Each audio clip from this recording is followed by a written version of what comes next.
why does SETI continue to be funded, where you're clearly demonstrating like you can do all this with the protocol? Like, right. I mean, it's out there for people to just go and get the app and do it.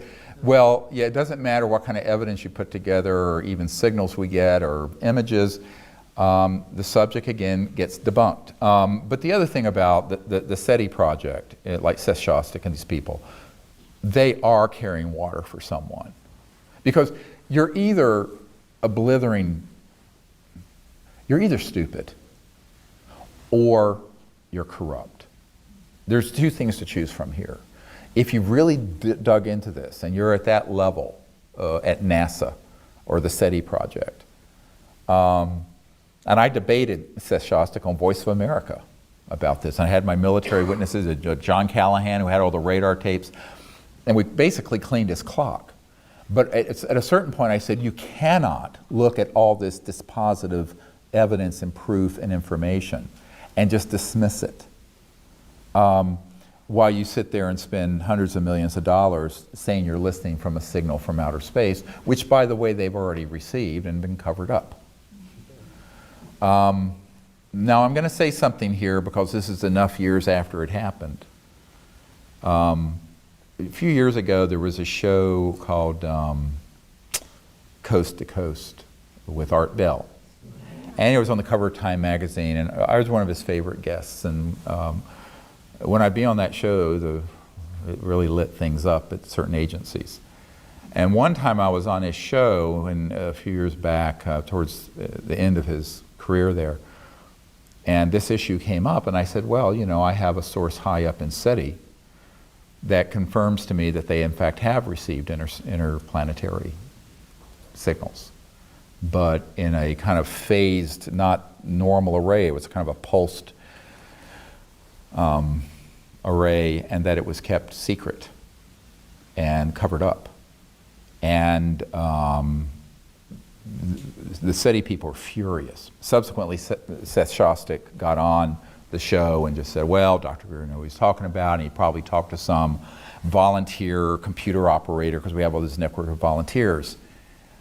What Art Bell didn't know, and which Seth Shostak didn't know, and which I'm going to say now because it's enough water gone under the bridge, is that the guy who told me that was the founder of the SETI project and the Drake equation, Dr. Drake.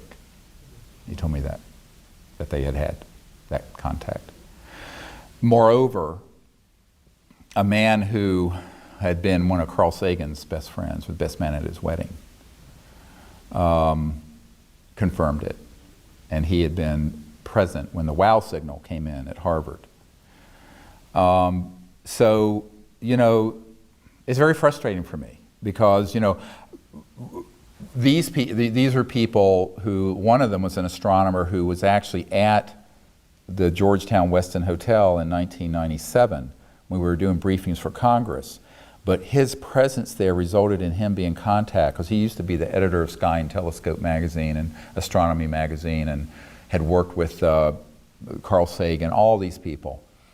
And he said, he contacted my wife and me after that, and he says, you know, I've been told that if I don't back off of this, I will never have a working position again. And I got kids in college.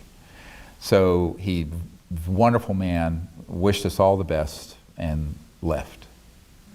So that's how it works. And, you know, I mean, I gave up my medical career. I mean, you know, people say, oh my God, you know, I say I gave up $500 and some thousand a year to be doing this for nada. But most people who are in a situation like that, who's an academic and what have you, unless they're independently wealthy, they really can't turn to the people who are hiring them as an editor or a professor and say, bug off. And so this brilliant scientist who had all this information, who started to come out, he never went public, but at the meeting with the members of Congress and these other initial witnesses we had in '97, when I was still trying to get the White House and Congress to do disclosure so I wouldn't have to do it in 2001, right before 9/11, he was at that meeting. But even being kind of out on this subject that much caused him to be contacted and be told, don't, stop it, or your career is over. He says, and it was made very clear to him, you will never work again. No one will hire you. So, you know, there are a lot of people like that. And so there is this, it's not so much some sort of Illuminati, it's this oppressive condemnation of the subject along with abuse of power, you know. I mean, it's quite illegal for the CIA to be infiltrating an alleged independent Air Force investigation at the University of Colorado and put someone on their payroll to prejudice the jury and kill the report on this subject in 1969, whenever that happened, when the CIA is barred from having any domestic activities. I mean, this is illegal. Go read the law. And it's also, however, why I've told people this is why everything we're doing is legal.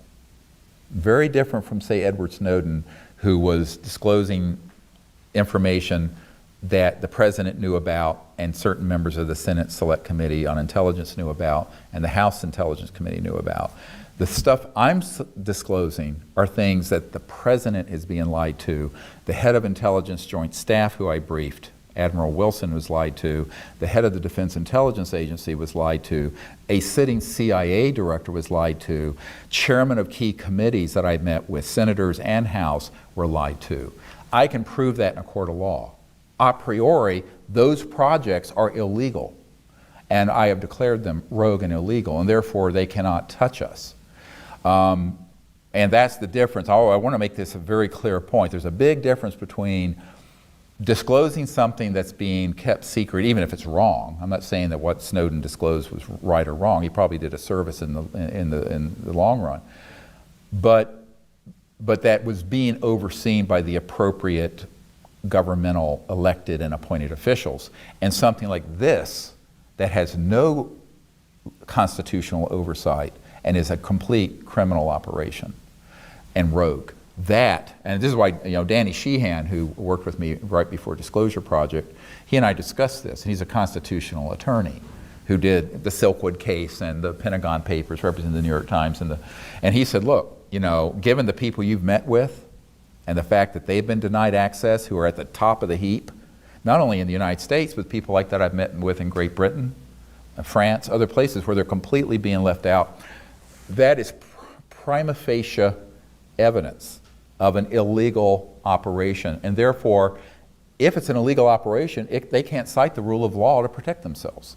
Which is why our position was, in the late 90s, early 2000s, anyone with documents, information, whatever about this, you can come forward without any penalty of violating your national security oath.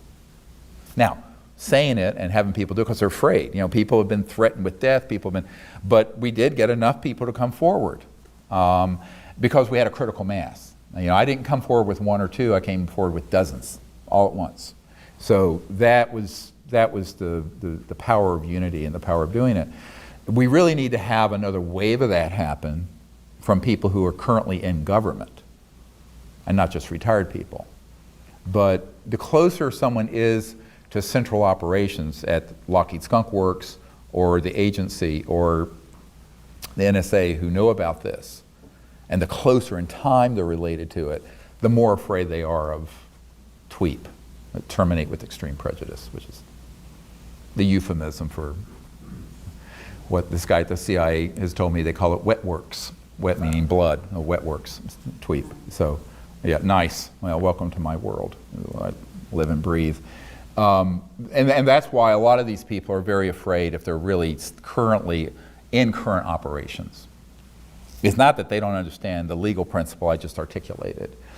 In other countries, it's a minor version of the same thing. So say in France, you have friendly people, just like there are here, very interested in actually trying to do something, but then there'll be others who are in a compartmented operation tied into this international group that maintains secrecy, and at a certain point they will be threatened. And that's what happened. We actually had, I was contacted by these people in France and said, you know, an official in the United States contacted the ambassador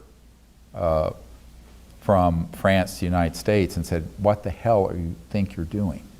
after I got this document from the Ministry of Defense and this big outline of all the studies they wanted to do post-contact, biological, technological, the whole bit. It's this amazing document I have.